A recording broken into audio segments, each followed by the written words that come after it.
definitely. Going into part two of this, so we're just going to go over some of the bigger fights quickly. We won't go into too much detail like we did in the last part, but we'll just kind of get Jamie's thoughts on some of them. And then we'll also just talk about Jamie's coverage of amateur boxing and just the world championships that just happened there. But we'll start off with some of the big professional fights coming up, and we'll just kind of quickly go over each one and give our thoughts. So first up, we've obviously got Davis and Isaac Cruz, and that's the kind of the first weekend of December. How do you see that going? Do you think hard fight for Davis, or do you think Cruz can stop him? Yeah, I don't think it's a hard fight. I think it's an uncomfortable fight because of just what Cruz brings. He's just on you. He wants to attack you. They call him the pit bull. He's literally like a pit bull. You let him off the lead, he just wants to attack, and he kind of sort of rushes you, and that's his type of style. But ultimately, when you fight like that, it plays into the hands of someone like Tank that has just got better anticipation, is just going to wind up one of those uppercuts or one of those right hooks to the bodies. And sometimes when you get someone that rushes a good, sharp counter power puncher like Tank, you're going to get a beautiful knockout. So I do think we see a big knockout, but for me, I only see one winner, and that's pretty comfortably Tank Davis. Yeah, I'm kind of going along the same lines as that, Jamie. I think I didn't really know too much about Cruz, and yeah, I've been obviously watching him since, and I'm like, well, this guy can this guy can fight, this guy can bang. So, I'm looking forward to. I think he will put it on Davis, but like you said, I can just see Davis getting another huge knockout again. And then after that, we've obviously got Loma versus Commey. So Loma has been on a bit of a hunt to basically beat everyone that Tio's beaten, just to kind of prove a point. But saying that, Comey's a huge puncher, so Loma has to be careful. Comey's a lot bigger than him. But I think, like most people, for me, I think Loma will probably just overwhelm him just with, obviously his talent and just his movement. I can't really see Commey. You could clip him, but I just can't really see Loma losing that. How do you think that's going to go down? Yeah, pretty much exactly the same, to be honest. I said going into the Nakatani fight, although the size difference and everything, and I think Nakatani's a really good fighter, but I could just see Loma beating him really well, like beating him up almost. And I think it's going to be the same here. I see similarities with the Nicholas Walter matchup, kind of just long and wiry Richard Commey that can really bang. It's obviously much bigger than Walters, so that'll be a problem for Loma. But I just think the gap in ability is just huge. I think Loma is, a lot of people forget because he's lost to Lopez now, and people kind of want to banter it and say he wasn't any good and whatever. But for me, if you're just talking on pure ability, he's still in that kind of top 3 or 4 fighters in the world just on pure technical ability. So I do think he beats Commey, but he'll have to be careful because Commey is a real dangerous puncher. We see in his last fight against Jackson Marinez, he can produce one of those highlight reel knockouts. So Loma will have to be careful, but I don't see him losing, to be honest. Yeah, same. And it'll be interesting to see what happens after that for Loma. I think there's obviously chat about the rematch between Teofimo and Loma. I'd quite like to see that happen. Makes sense maybe if they're both at top rank, but I don't know. I think I could still see that being a really good fight. Do you think that's a good, potential matchup after this? I'd love to see the rematch, to be honest. I really would, but I just feel like Lopez is kind of gotten it out of his mind now. I did kind of feel like there was a period earlier this year where when he won the fight, I actually said that Lopez hasn't really got many options after Kambosos if he's sticking around at 135, because it's not a particularly big top ranked division there outside of Commey and Loma. So he will have to have a look around, but I just think he's destined to move up now. And for Loma, I think he should. I think they should have a look at the likes of Haney and someone like that. But I also think, and I kind of pledged this in one of my videos, that Shakur Stevenson and Loma, the sparring stories are going back and forth, and Loma fans seem to really be parring it off. And Alexander Vozdik, who's obviously Ukrainian, got ties to Lomachenko, said, Shakur's given him the best sparring that I've seen. And that was a younger, more sort of teenage Shakur Stevenson, who's improved leaps and bounds since then. I'd love to see that fight. I don't see it happening personally, but if not, I think Eddie Hearn, if he's still struggling to get Devin Haney opponent, should be looking at Loma and offering up some big bucks to try and make that happen. Haney versus Loma. Loma isn't a 10 to 15 million pound fighter. It's a couple of million, but it's not going to set you back too much. I think Haney needs one of those defining wins. So maybe look at that. But yeah, not really sure what happens for him after this. Yeah, we'll see what happens there. Yeah, we should be. I love all. I think everyone loves watching Lomachenko. Absolutely. So I think, yeah, I'll definitely be watching that fight. And then after that, we've got Inoue versus Dipean. Dipean. Yeah. I think he's from is it Thailand he's from? Yeah. I have no idea about him. Is it a voluntary defense or is it I'm pretty mandatory? sure. I'm not too sure what it is, but yeah. Once again, like expecting another Inoue knockout, I think. I guess you think the same, Jamie, yeah? Inoue by demolition, yeah. Destruction. Yeah, I think it's just a bit of a homecoming fight for the Japanese fans, isn't it? Just so they get their kind of Inoue's worth for that year. So, yeah, but once again, hopefully, maybe get to get watching any of the pound for pound top guys for me is just great, even if they do get a knockout. Yeah. It's fascinating to see. So, good to see that we're on the same page for that. I think most people will be anyway. Absolutely. And then on the 17th of December, we got Beterbiev versus Marcus Browne. And once again, I think this is probably fight I'm most looking forward to in December, after the next one we're just about to talk about. But Beterbiev has to make a point, I think, going into this fight, especially with, Canelo now undisputed at super middleweight, moving up to cruiserweight. And everyone's kind of saying that Canelo should have fought he should move up to light heavyweight, fight Bivol or Beterbiev. So, I think he needs to make a statement, I think, personally, if he wants to get that fight. But Marcus Browne is a good fighter. Obviously, he's beaten like Badu Jack and Pascal. Or has he beaten Pascal? That was his first loss. Sorry. It should be an interesting fight. How do you think it's going to go down? Yeah, so kind of, I don't really know what to expect from Beterbiev anymore, to be honest. I think he has slowed down a bit. I thought his fight earlier this year against Adam Deans, he looked a bit slower than usual, but he did have some rust to shake off, and he is getting on a bit, Beterbiev, and I do worry that perhaps inactivity over the years might start to catch up with him, as well as age. Turned pro in 2013, and he's only had 16 fights since then, which, to put into context, Canelo's had the same amount of fights since then, but at a very high level. So it kind of puts into context that he probably should have been fighting a bit more regularly than this.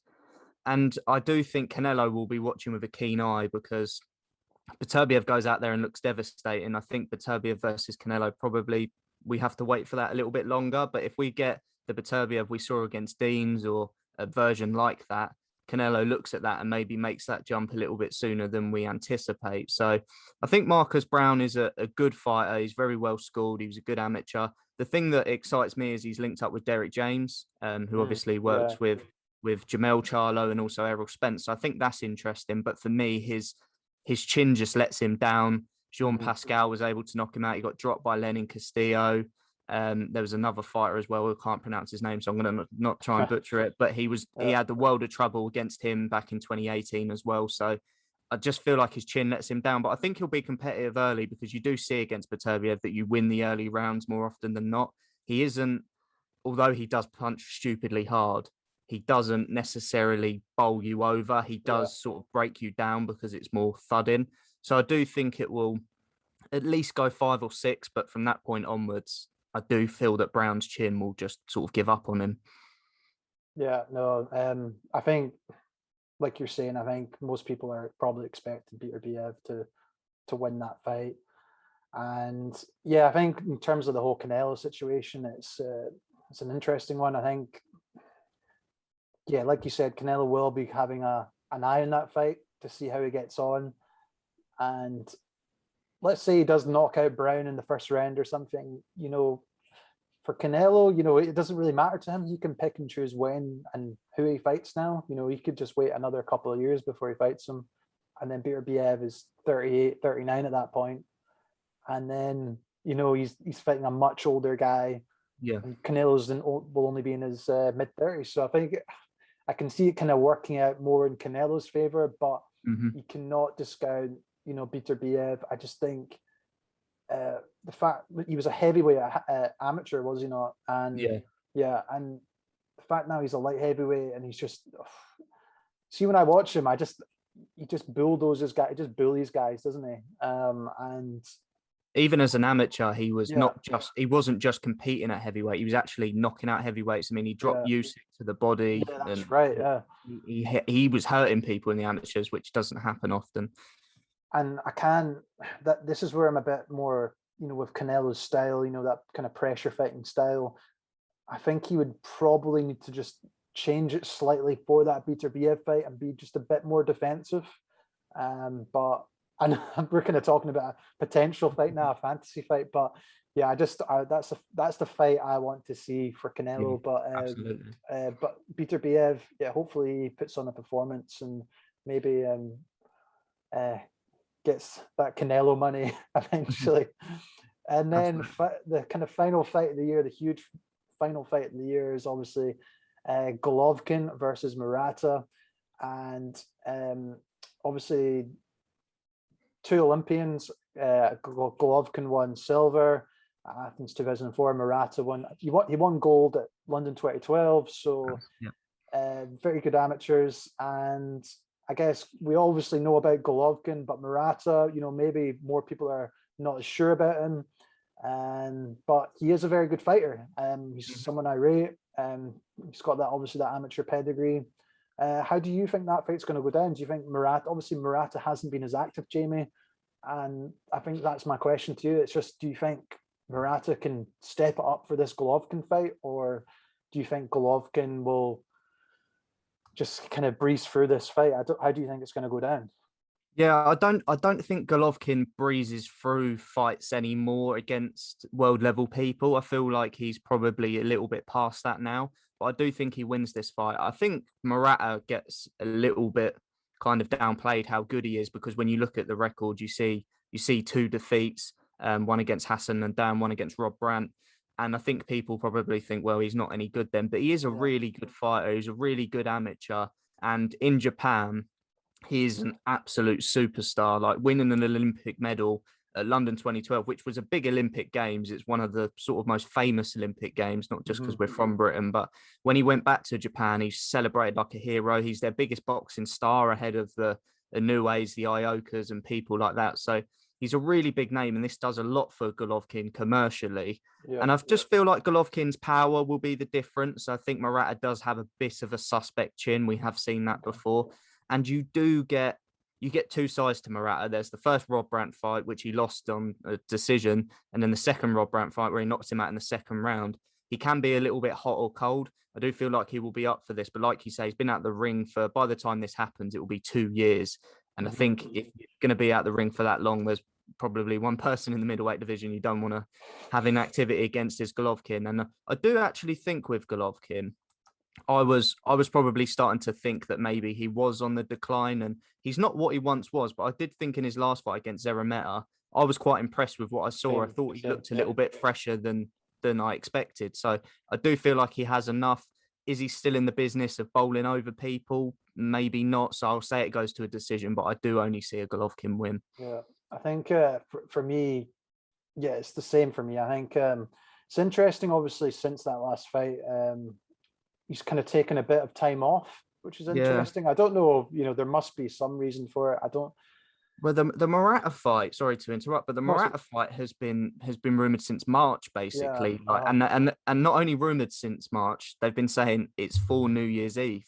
So they've been kind of playing around with, does Golovkin have a fight in the meantime? Because they did look at the Munguia fight at one point. That did look like it was actually likely for June time. And then I don't know whether it just became a case of, does he have an interim fight? Is there anyone available? And then it's sort of just come round now to, we'll just fight Murata at Christmas or whatever. Yeah, no, it's interesting. Yeah, maybe they just thought, And, you know, at the end of the day, Golovkin's 39-40 now. Yeah, And, you know, does he need to be fighting, you know, three tune up. times a year? You know what I mean? You know, he's an experienced guy. He doesn't, yeah, like you said, he doesn't need a tune-up fight before Murata. You know, it's probably actually done him well having a bit of a rest for Mm-hmm. his body. So yeah, I think hopefully I'd quite like to see him win. Obviously, I'm a huge Golovkin fan, like most are. And then it's, I guess, what happens next year in 2022. I'd quite like to see the Munguia fight personally. I think that's a Mm-hmm. good matchup. I can't see the Charlo fight happening just because that the networks working together. I just can't see it happening. But I'd quite like to see that Munguia fight, or potentially even the Andrade fight, depending what happens. Obviously, this with the Quigley fight, but yeah, I think that I think the whole come forward style of Munguia and Golovkin's kind of pressure finds, that I think just clashes really well, fan friendly, and yeah, I think that's also the perfect test for Munguia as well. So, do you think that would be a good fight next, or is there any other names you think would be better for Golovkin after this? Yeah, to be honest, I don't really know what the plan will be for Golovkin, because I do think that the DAZN deal was all centered around the trilogy fight with Canelo, and I do feel like he gets it at some point. It's just a case of when. And Hearn obviously has Andrade as well, but I don't feel like he sort of wants to jeopardize Golovkin's position as well in terms of getting that Canelo fight. So he's Mm-hmm. a bit conflicted there. And then Charlo is on the other side of the street, so I don't see that happening either. And then you also look at potentially Munguia, but he's got an eliminator with Derevenchenko. And after this year, it looks like Golden Boy moving off the zone. So then that becomes tricky because they're not on the same Yeah. platform. So it's just a bit of it's a bit hard to see what the kind of logical next fight is. And I do feel like the Canelo fight is there for him ultimately, just because it is the biggest money fight available to both of them. Regardless of what Canelo does, Golovkin will make him the most money. I don't think he cares about money anymore, but just in terms of an event, a spectacle, Mm-hmm. that fight is still there for him, I do feel. And I actually don't mind it as much as some people. I Yeah. said this in one of my videos. I actually did it with Josh from the Good Oh yeah. Boxing Yep. podcast you've had on here, where I said that, is Golovkin any less competitive than Charlo or someone like that, in my opinion? No, I actually think it would be just as competitive. I only see one winner in every fight Canelo goes into, so it doesn't really hinder that. And these guys have come together twice in the past and produced two of the greatest middleweight fights ever. It's not going to change overnight just because Canelo has elevated, Golovkin's dipped slightly, but they've both got elite chins, they've both got elite power. You're still going to get a fun fight the third time round. Do we only see one winner this time? Yes, but I do feel like there's a bit of a wrong negative perception of that third fight, because I do actually think that Charlo isn't particularly competitive against Canelo anyway. Mm-hmm. So yeah, Same. I Same. know I'm going on a bit there, but I don't really know what Golovkin's plan is outside of Canelo, and it's kind of felt like that since he's linked up with DAZN almost. Mm-hmm. Yeah, no, I agree. It's like it's a difficult one for that potential trilogy fight for Golovkin. I think he, he obviously everyone thinks he obviously won the first fight. The second fight was a lot closer, as we all know. I I've scored it a draw. I think it was a very close fight. It was I actually had Canelo winning the second but one. yeah, and I can understand why people had Canelo winning that fight as well. It was that close, and for me now, it's just like, what weight division does it happen? Yeah. Obviously, Canelo is the man. Golovkin would need to move up in weight. Is the ego of Golovkin going to agree to something like that? You know, I could see him move up to super middleweight, but would he move up to something like light heavyweight? Yeah. Can't really see it. But at the end of the day, I still believe, the two fighters that have given Canelo the most trouble out of everyone is obviously Mayweather and Golovkin. So Yeah.